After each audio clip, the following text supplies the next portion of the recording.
7-may mana yana Toshkent shahar sudidan chiqdik. Shahzod Uzoqov, ya'ni Gold sudidan do'stlar, mana advokatlari. Assalomu alaykum o'rtoqlar. Mana hozir taftish instansiyasidan chiqdik. O'sha kassatsiya instansiyani hukmi o'zgarishsiz qoldirildi. Hech qanaqa o'zgarish bo'lmadi. Nasib bo'lsa endi Oliy sudga qayta taftish tartibida shikoyat beramiz. Oxirigacha kurashamiz, to'xtab qolmaymiz. Duo deb turasizlar.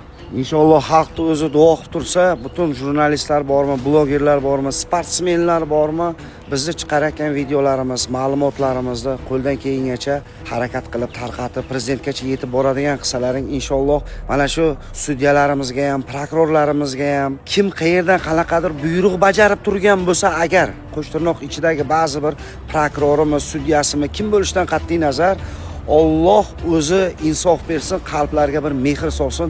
Inshaalloh mana shu yerda ko'rmagan narsalarimizni bizlar Oliy sudda bir ko'nglimiz yorug' bo'lib, yuzlarimiz yorug' bo'lib, Shahzod Goldni bizlar ozodlikka sud zalini o'zidan chiqarib yuboraylik.